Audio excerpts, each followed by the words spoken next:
Welcome to your Veterans Resource Podcast, Return to Roots. This podcast is for service members and their family members regarding retention, transition, and reintegration from active duty to veterans in the community. Hi, I'm your host, Chris Elder, an active duty senior chief in the United States Navy, and my partner in crime / host is Yogi Hernandez, who's an active duty chief in the Navy. Together, we are documenting our experiences as we prepare to transition and reintegrate into the community. Every podcast will have actionable content that will benefit American service members and their families, as well as those who have already transitioned and reintegrated.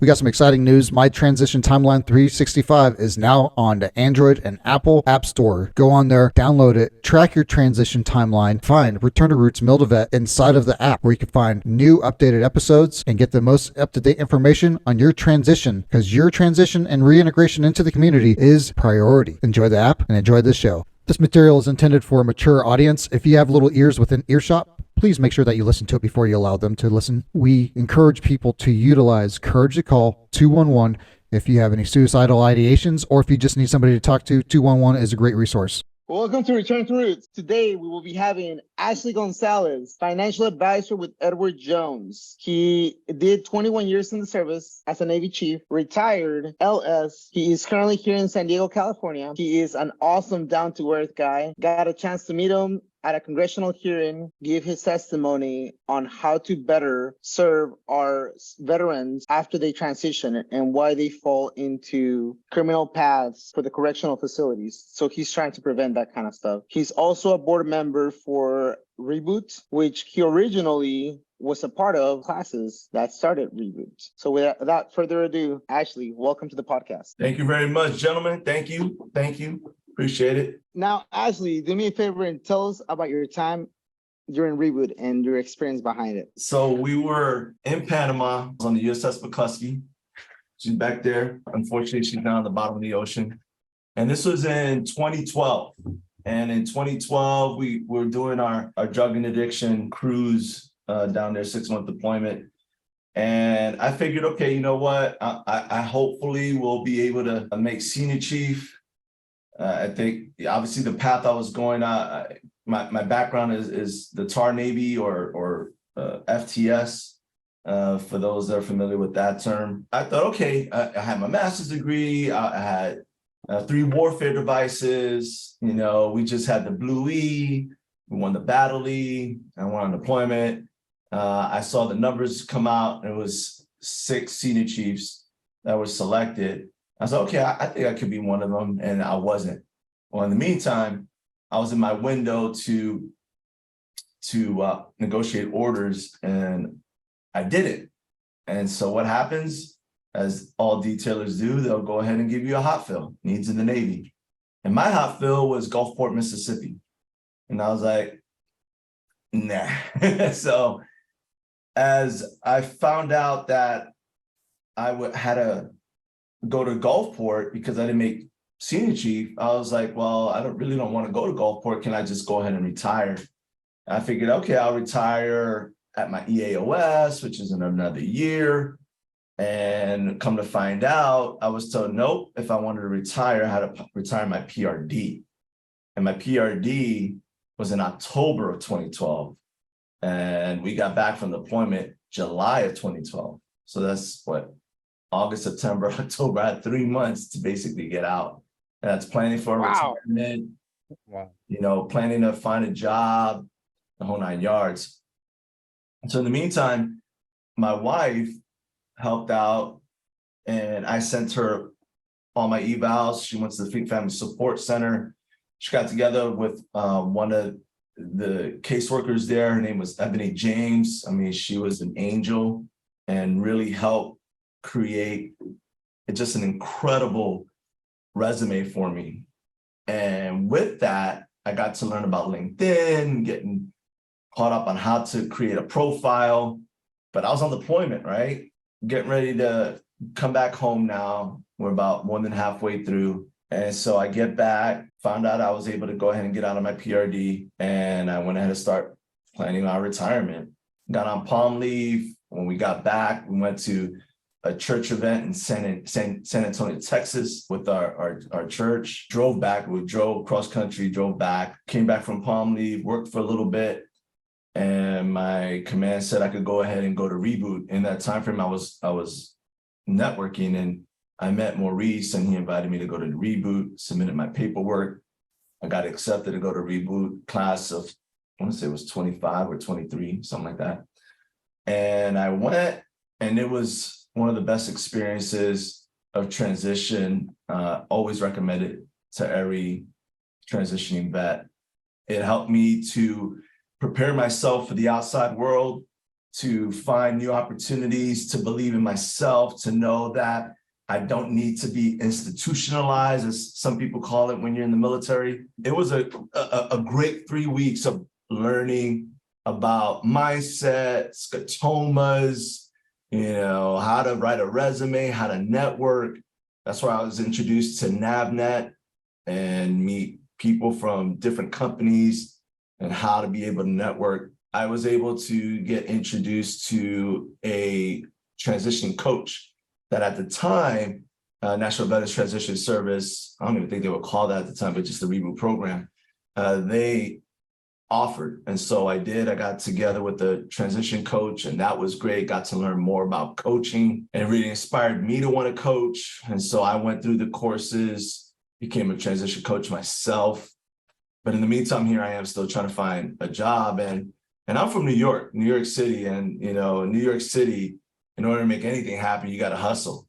And there's two different mindsets of hustling. You're either singing rock, which is not good, or you're really actually looking to make something happen for yourself and your family. I went ahead and I was looking for my next career opportunity. It wasn't about finding my next job.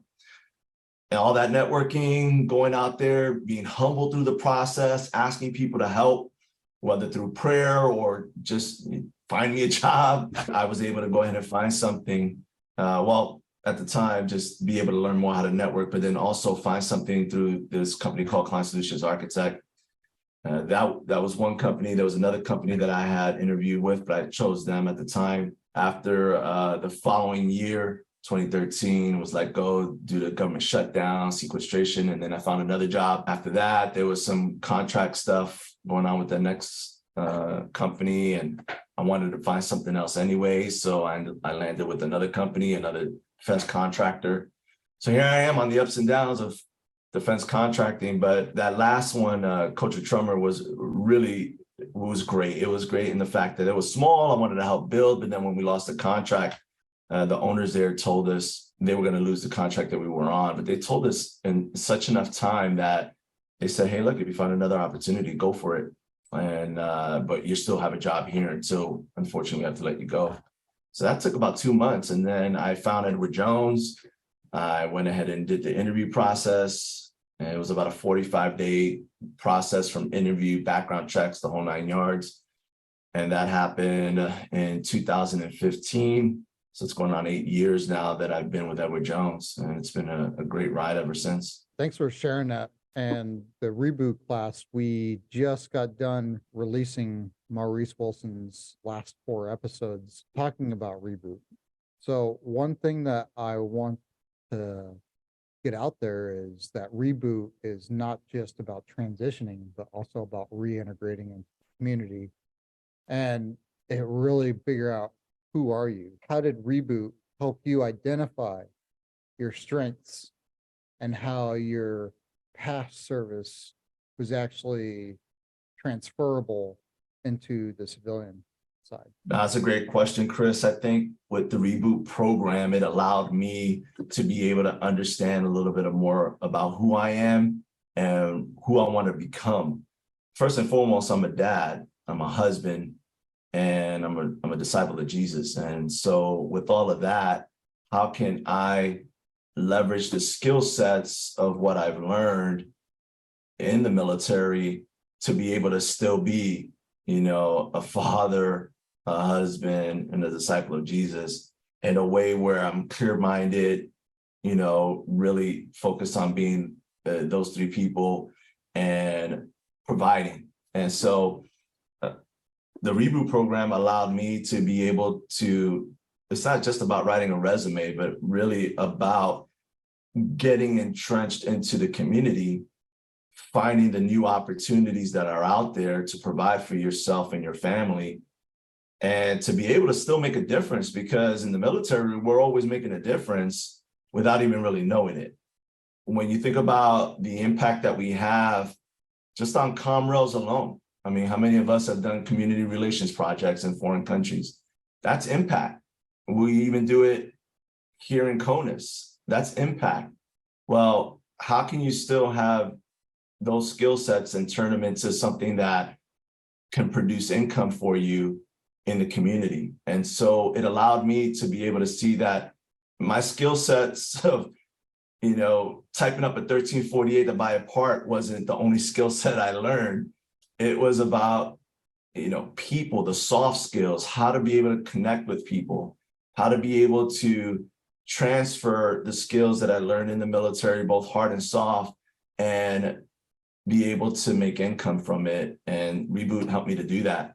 And so the whole reintegration is a real thing, and people don't understand that, but it truly is. And it's hard for a lot of people, but I was super, super fortunate to have a great complement of people that surrounded me, as well as the REBOOT program. So you mentioned that, right? And you mentioned your transition, you mentioned your hard times, and you mentioned that you took the most common route that almost everybody does, going to the contractor or staying at the Department of the Defense portion of it. And then after a while, because of all the hardship and the insecurity of it, you were like, you know what, let me find something else. And then from there, you landed with Edward Jones. But something that I want to highlight about this is not only did you use REBOOT, learn from it, got your success, got a lot of mentors, but now you're also a part of you have continued your ties with REBOOT, right? And helped it grow since what it was 10 years ago. And now it's amazing to the point of the scale of reaching multiple states across the United States, doing virtual classes, doing, so it's a 3-week in-person class if you're able to do it. If not, it's a 2-week virtual class on top of the 1-day initial settings of the class, right? So you can get a breakdown of what it is. And then from there, you have the My 365 and everything else that branches up from there. And you are part of that creation. How or what would you say about that? And how would you expand about it?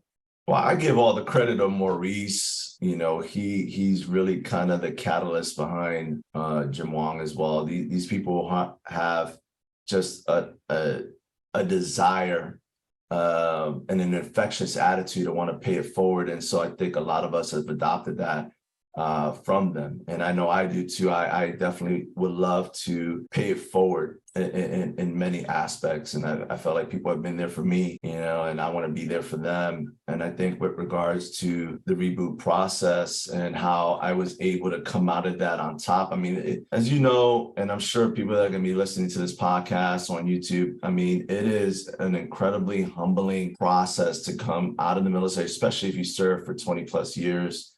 Not to say that those that serve less time, it's not hard for them, but I'm just saying, for me personally, it was a very hard time, a very humbling time, where here you're used to being someone and now you're not that person anymore. And then trying to find something that's going to allow you to be able to provide for your family and do other things that you want to do. I mean, quite frankly, we didn't get paid a lot in the military, so not a lot of us had a good amount of savings when we transitioned out. And so it was tough. REBOOT was there to help out, as well as the individuals that have brought REBOOT to where it's at today. REBOOT, they sat you down, you learned all this stuff about yourself, and Maurice and Jim Wong and all these other people that are in there did a fabulous job. What are some of the benefits as far as networking before you get out? Do you get from Reboot? That's a really, really interesting question, Chris. I think when it comes to the actual program itself, you get out of it what you put into it. So I think for me at the time, just being desperate, right? I mean, when we're looking at new opportunities, we're kind of desperate. So I just wanted to take it all in and then put it into practice. So some of the things I learned was obviously how to confront people and talk to people about opportunities that might be out there for me. And again, that's humbling because you don't know who this person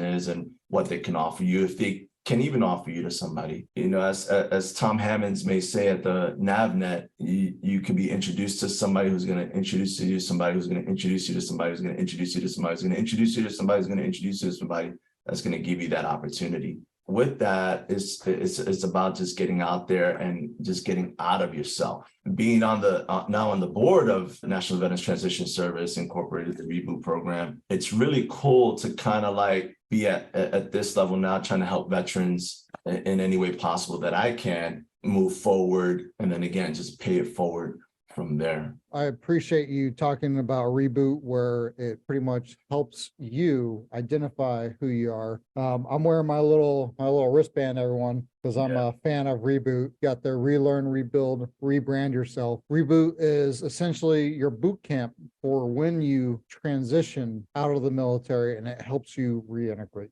into the community. How did you get to where you're at today, brother? Yeah. What's your story, man? I want to hear about all 21 years of how you thought that AZs were the best, and just keep going, man. I like it. You're going on a good routine here, brother. All right. So it all started back in my mother's womb in the Bronx. So you're not a two baby? Nah, it's funny. So my mom and dad immigrated from Puerto Rico to New York. They didn't get to know each other until they met in New York, in Brooklyn. They fell in love, and it's all she wrote, right? But then they ended up moving to the Bronx, and my dad was entrepreneurial. He was actually a doorman in New York City, in Manhattan. But he didn't want to work for the man anymore, so he ended up getting into bodegas. He had bought a bodega. It's like a mom and pop grocery store. After that, he ended up selling it, and this is all in the South Bronx, right? And then he bought another one, and right next door, he bought a social club. So I grew up in that environment in the South Bronx, 10 blocks away from Yankee Stadium, 171st and Jerome Avenue. It was a great upbringing. I tell you, my parents absolutely loved their kids, loved family, were very family oriented.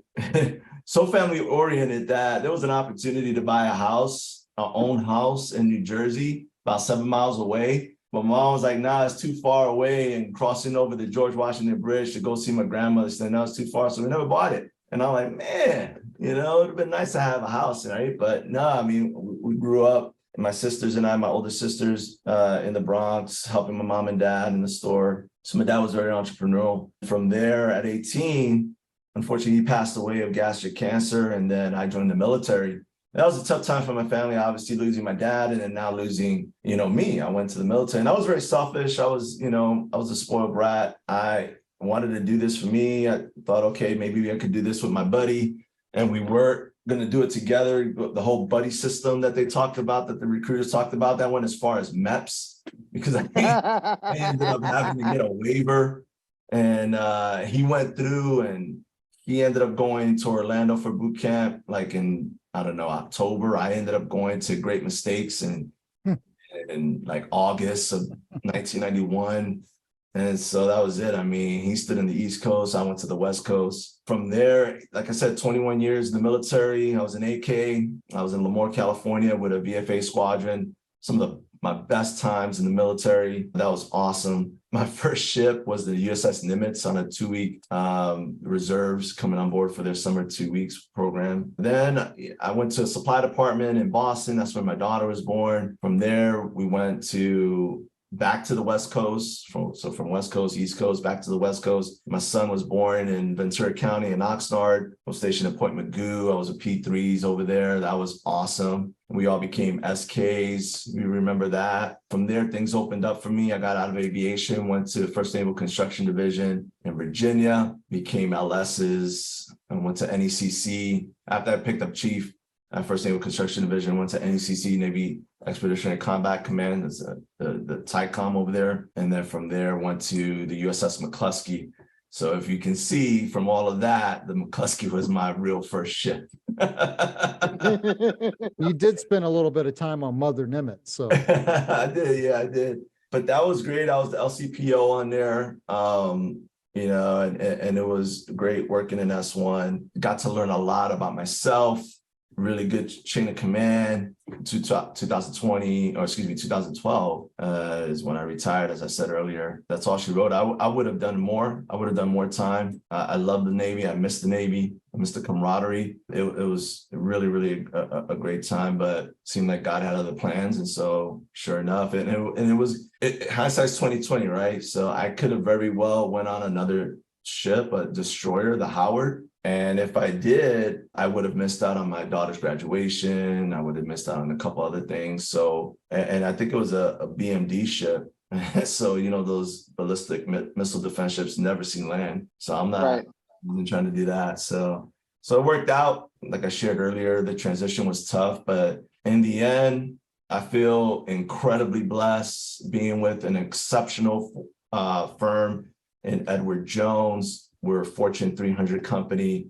We're a partnership. So we really get to work on our clients' overall holistic financial plans and not worry about shareholder wealth, like, you know, some of our friendly competitors that are in the stock market or are publicly traded. It really has allowed me to realize dreams that I've never realized before. That's beautiful, bro. Kept you here in San Diego. Why not go back to New York? Yeah, no, I think it's because of the family. A lot of the family left. They moved on. My mom's still there. She lives in upstate New York. I have one sister, unfortunately, passed away in 2014 from lupus right before I actually joined Edward Jones. The sister, she lives in Maryland. I got my tias and cousins that live in Florida. I got a couple that live in the Bronx, some that live in Brooklyn. But yeah, there was no reason to go back. I definitely wasn't going to raise my kids there. It's super expensive. So yeah, we stayed. We stayed here and we love it. I mean, you can't beat the weather here in San Diego. Yeah, my sister, she's in New York. She's in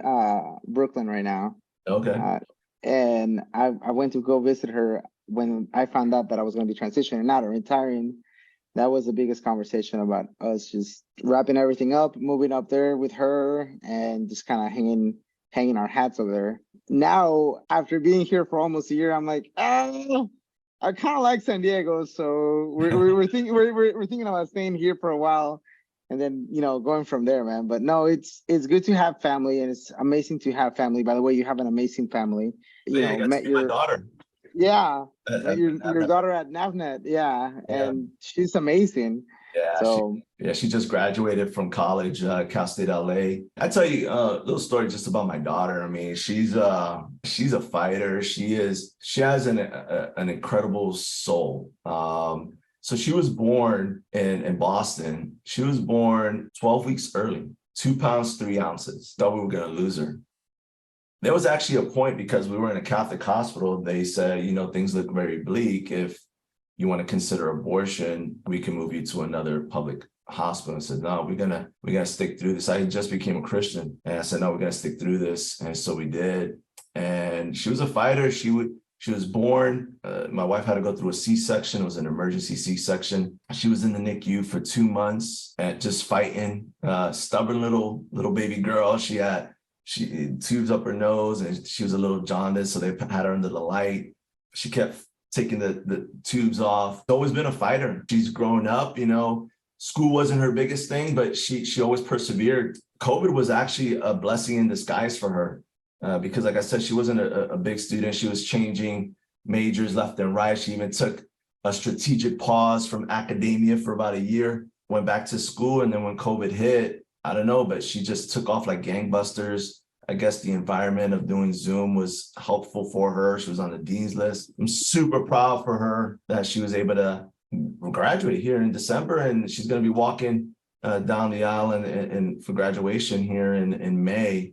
And so we're really excited for her. I also have my son. I love him to death. Don't get me wrong, but I'm just wanted to talk about my daughter because we met her. So So that's his story. You have two children and your wife. So I imagine they were also with you during your journey in the Navy as well. Oh yeah. When you transitioned, you said out loud, first I was a father and a husband and a man of God. So that's awesome. Like you found that. And what are some of the benefits of being able to kind of focus and shift your gears? We know about your daughter. But what other benefits did you find being able to shift your gears and focus on your family? And then Yeah, no, great question. Well, first, I want to make sure that I have the list, that you guys have the list right. It's you know, a disciple of Jesus, a husband, and then a father. And I truly believe in that order, that in order for me to be the best in everything else, I have to have the best relationship I have with God. And so because of that, I mean, I believe I'm a really good husband to my wife, a great husband. I hope if you ask her, she says that, but I'm pretty sure she will. I mean, we've been married now 29 years. So, I mean, I tell people this, is like, I was worth dead to her more than alive when I was active duty. And if she kept me, I guess I must be a keeper, right? So, but, and then my kids, you know, my son, he's, oh man, it's just so awesome to be a father to a daughter, to a son. You know, my daughter's older, so it's funny, my wife doesn't drink, so she was my first drinking buddy when she became of age. Yeah, not too much. Now she's gotten more sophisticated, you know, she's doing the wine. Not that I don't do wine, but she's doing more sophisticated stuff. Then my son turned 21. I introduced him to alcohol, and now he likes, you know, bourbons and whiskeys. And it's pretty fun doing that with him as well. We talk sports all the time.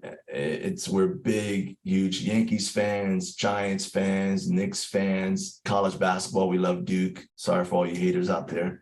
But it's just incredible, the relationship I've been you know, it's just an incredible relationship that I have with my kids. But one of the things that I appreciate more than anything else is the relationship they have with each other. They're like each other's best friends. And that's one thing that I feel so blessed to have them as my kids, because, you know, I talked to you about my daughter's journey, but my son, you know, he hasn't had it, I mean, incredibly hard. He's a, you know, little spoiled one, mama's little boy, but he's been great. He perseveres a lot. He knows what he wants. He goes after it. And that at times, the things that he does really inspires me too. So it's pretty awesome to have him as kids. I want to show you this. So can you see that? It says God, family, country, is it? So God, family, country. It's in every single one of my covers that I've ever had. So I'm right there with you, brother. Right, roger that. Man, you leave me speechless, man. So I don't have any kids yet. And trust me, no, but it's not for the lack of trying. It's just it hasn't been in the cards yet. However, right, it is when I do have children, I aspire to be a father similar to you. And then one of the biggest things that I've learned so far is that, you know, when you have children, your first, you know, 10 years with them, you're teaching them, right? You're mentoring them continuously. And then from the time that they're, you know, they hit their teens to like 18-ish, they start figuring out who they are for themselves. But in my opinion, and from what I believe so far, a good father and a good mother and a good family turns their children, or their children choose to become best friends with their parents. And that's a sign of greatness. If you have that, and which you have with your family, that is an absolute great testimony, and it blows my mind. My father, before he passed, I consider him my best friend. And I couldn't put it into words until after he passed away, and many years after that. But after that, I was like, wow, he really was my best friend. And that's what I want. That's really what I want. There's, to me, a successful father. If I ever become a father and I'm successful, it will be if they become my best friends after that, you know, regardless of what they do. So I'm inspired by that, man. Thank you. Thank you for sharing that. No, for sure. Man, you got any good sea stories? Oh my gosh, let me see. I'm not letting you get out of here without some good sea stories. Clean, so oh my gosh. Let me see. Oh man, yeah, because I can't throw anybody else under the bus, man. It's just not right. Well, you don't have to Hold throw on. names. So you got to start You can off throw with, incognito there I names. was. Oh, There I was, you know. yeah, let's see. There I was. Oh, well, could it be? Well, I tell you what, when we were in Panama, there was basically a strip joint across the street from like one of the hotels that were there. And I remember some of the sailors going out there, coming back to the ship, I will go to the casino, some of them will go to the strip joint or whatever. And then come to find out like a month later after we had left, I don't know if you guys remember, but remember a bunch of like either FBI agents or CIA guys got busted. It was at that same spot, man. So not that we were there with them chilling, but it was a trip how they got busted out there. I'm not sure if that's so much of a sea story, but the fact that we were, in that vicinity where that happened, that was a trip. Yeah, I remember That when was the CIA. I huh? remember hearing about that. The CIA got in a big Yeah, trouble for doing that. Yeah, yep, man, that's they got crazy. huge trouble. And I remember one of our sailors hooked up with one of those girls and ended up marrying her. How that happened? No. Yeah, dude. I don't remember his name, but he was I want to say he was a gunner's mate. So yeah, ended up hooking up with one of them girls and ended up marrying them. Let me see. Ooh, Lemoore. When we went to was it Fallon? Yeah. Yeah. Yeah. No, El Centro. We were Oh, on that's deck even to El worse. Centro. El Sueto. Yeah, so we were on deck to El Centro, and a bunch of us went ahead and took the duty van, and we drove all the way back to LA. And because one of the guys knew some peoples out there, whatever, wanted to pick up some stuff. I wouldn't say what it was, but we went all the way to LA. Then we went all the way down to TJ, and then hung out at TJ all night long. I saw Monkey on the Stick, went to a couple of spots. So we broke night that whole night, and we drove the duty van back out of Mexico, unless we left it on the border. I don't know. Well, this is like early 90s, so it was open borders. You could come in and out. Right. So yeah, we drove all the way back to El Centro. I think it was like maybe 6 in the morning, gassed up, and then got in time for muster like at 7:30. And that was a wild night. I won't get into any of the particulars on that one, but that was a wild night. Listen, I don't want them thinking anything but good things about their dad. And so that was a crazy night. Yeah, a lot of stuff happened earlier on in my career. This is I call my BC days, before Christ days. And so yeah, some craziness. Even on my 50th birthday, my buddy was sharing. My wife had a time of sharing, and so one of my old shipmates was there, and he shared about the fact when we went out to the club, and there was some girls there. We were all drunk, and then I had a Geostorm. Remember the white Geostorms? I used to have one of those, and I got, I guess, really drunk, and I just passed out in the passenger seat or something. They were trying to knock on the window for like 30 minutes to try to wake me up, and I didn't wake up. And they were trying to decide, okay, who's the least drunk to get back to base, And so it was my boy Maldo, and then so he drove. But yeah, that's about as far as I go with that. Yeah. That's fair, man. That's fair. So with that being said, I want to ask you, do you have any last, the save rounds, alibis, that anything else that you want to share before we go into the last portion, the closure of the podcast? I would just say that as we transition, as we help others transition, as what you guys are doing, helping others to tell their story, to be able to share with people that are maybe haven't decided to get out. One thing is for sure is that there's going to be a point in time where we all transition out of the military, whether unfortunately it's on our own volition or in a body bag.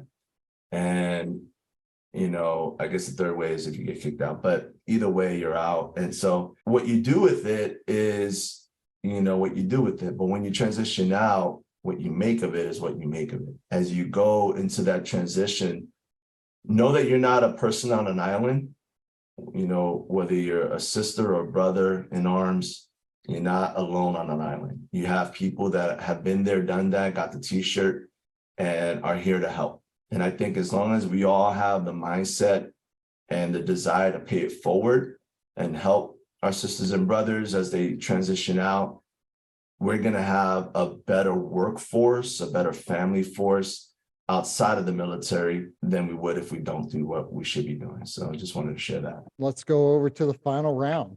Let's do it. What podcast or book do you recommend people in their journey of life? Man, that's a good thing. I'm not a huge reader, but I do read some books. I know when I got out, I was reading more books on like consulting if I can. I started getting into podcasts probably within the last, I don't know, maybe year and a half, 2 years. Let me see what I have here. Maybe the last couple of years, I've gotten into like the Bema Discipleship podcast. Really gets intense on like the Old Testament, New Testament, kind of some good ideas there. I know for me, knowing my industry capital ideas, talking about a lead advisor. So that was another podcast I would do. I got into audiobooks and recently as well, and some really good audiobooks. Actually, I just read this book as well as listened to the audio, but it's How to Win Friends. And influence people. Yep, and Influence People by Dale Carnegie. Huge. Another one that's in my library, Relentless. Here we go. There. Relentless Solution Focus by Dr. Jason Selk and Dr. Ellen Reed. And so he's a sports psychologist. He actually was hired by the St. Louis Cardinals when they went on their run for the World Series, like a year before they started going on that run, and helped a lot of their players to just be, RSF, Relentless Solution Focus. A lot of times our minds is set on problem-centric thought, or PCT, where this helps us to train our mind to be relentless in finding solutions. You could be, down on your luck, you could be, getting objections all the time. But if you're relentless in your solution, you're going to find ways to be successful. So that's Relentless Solution Focus. And so what else? Got a little bit of a library there. I'm going to start getting into mindset. Also, Eat That Frog. I don't know if you ever heard of Eat That Frog. That's by Brian Tracy. And so that's a book on just the worst thing that you can do. I think it was, I forgot who it was, Mark Twain, I believe, coined it. If you can eat a frog in the morning, the first thing that you do in the morning is eat a frog. You got the worst thing done out of your way. And so you can move forward and do whatever else comes your way. So Eat That Frog, that's a really, really good book, the Bible. But other than that, that's about it. Yeah. My two questions, and this is kind of a loaded question, but I'm also going to ask you a third one. Okay. So question one is, what advice would you give yourself as 17, 16, 15-year-old that's getting ready to sign up for the military? What would you tell yourself? Well, 15, 16, 17, really wasn't like anything about the military at all. I was just trying to get through school and, kind of chasing skirts. But other than that, at 18 was when I kind of, I guess 17, late 17, early 18. The advice that I would give myself, somebody told me when they had left the Army, they were living, close to where my mom and dad had the bodega. And they were giving me advice, and they were saying, don't be that person to stand out. Because if you do, basically, they're going to mess with you all the time. Don't be that person to, be the first to volunteer or whatever. As the Navy says, never again volunteer yourself, right? So I really wish, I appreciated the advice, but I really wish I would have been more out of myself than what I am now. I think I would have been able to be more successful if I did put myself in situations, not to be arrogant or to be condescending or anything like that, but I think if I allowed myself to fail more often earlier in my career, then I could learn from those mistakes to be able to grow faster in my career. That makes perfect sense. That's beautifully said. Yeah. Second question that I have for you. Prior to you getting out, right? So you wanted to make it a career and keep on going for senior and keep on going. Mm-hmm. What advice would you give yourself a year, 2 years prior to, or maybe even earlier than that, about your transition? Oh my gosh, start early. Start early. I mean, if it's a tour before you get out, start, because this is when you're going to be able to meet the right people and cultivate relationships that are going to help you into that next endeavor. I think for me, starting a couple months before I got out was not the smart thing to do, even though I knew going into that deployment that might be a possibility. But I just thought, you know what? I'm going to make senior chief. I'm going to, go get a great set of orders, whatever. And I did it. And so I think if you can start early, at least a year, but if you can do a year and a half and start networking, maybe if you have something that you want to already focus on, start building acumen in that area. So whether it's business, whether it's a trade, start building the acumen you need so that when you do transition out, it's a successful transition and there's no regards or no concerns of not being able to succeed in that next endeavor. And last question, and especially because of your background as an LS and your background, retiring from the military and also now where you're at, is there any advice you would give on how to better take care of your finances while you're in?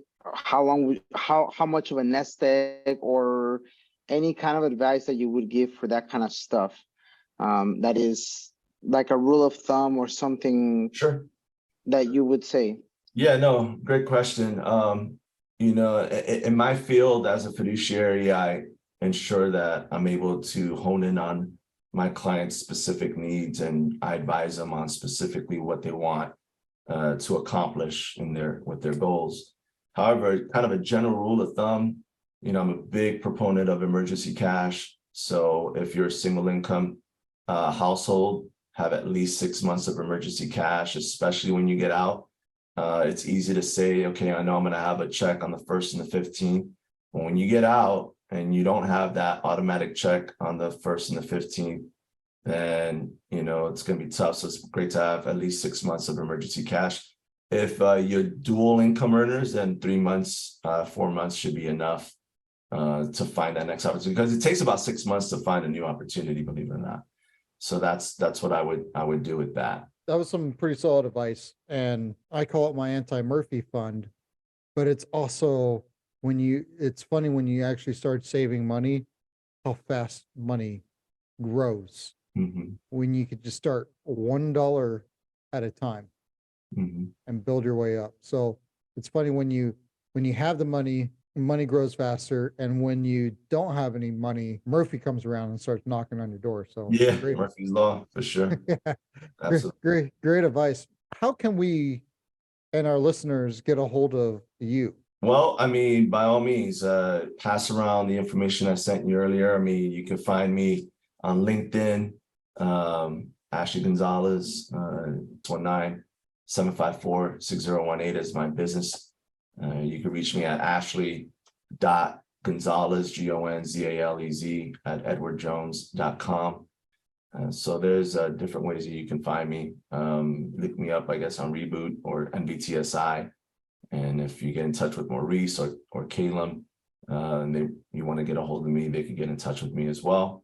And then, of course, you guys got my contacts. So if any of the veterans want to get to know me or find who I am, by all means, please pass along my info. Love to help. Even if it's just, grab a cold beer, grab a cup of coffee, talk about transition, talk about your resume, whatever it is. I try to be able to coach and help and counsel people in all aspects of transition.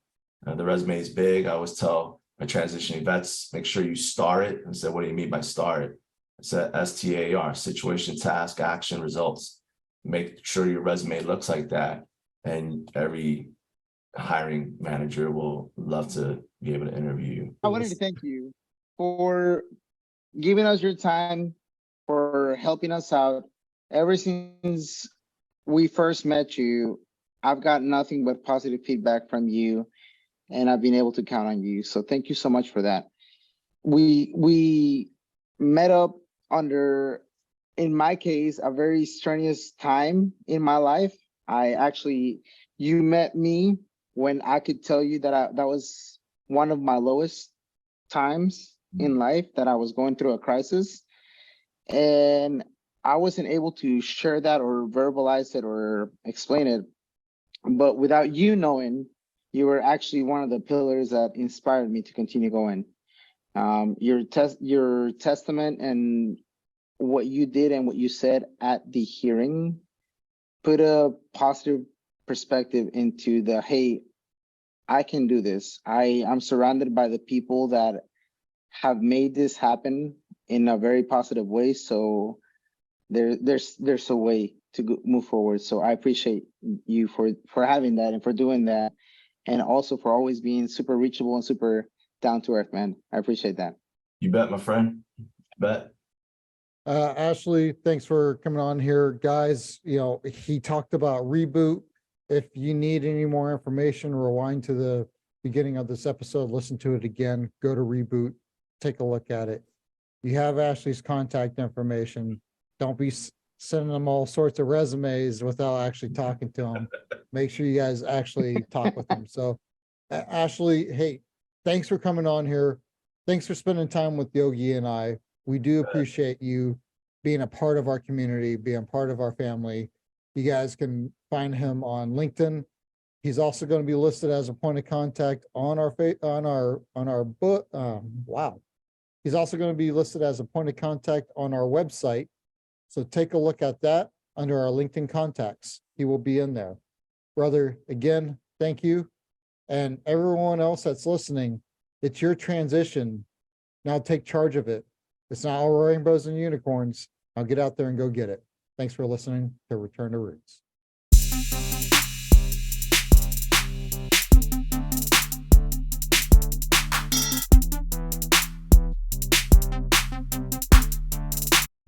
Do us a solid. Share this content with everyone you know, regardless if they're associated with the military or not. This content will help someone you know, and hopefully will lessen the deadly gap after service. Our goal is to do whatever we can to reduce the number of suicides from 22 to 0 within the community. Give us a 5-star review, follow, like, and subscribe. We're on Spotify, Apple Podcasts, YouTube, TikTok, and you can follow us on LinkedIn and Instagram for more content from our guests. These are our personal experiences, and we do not represent the views of the United States Navy and or the Department of Defense. Your transition is ultimately up to you. Please do your research and ask questions. Use Master Chief Google or ask a friend and network within the community that you belong to. Return to Roots out.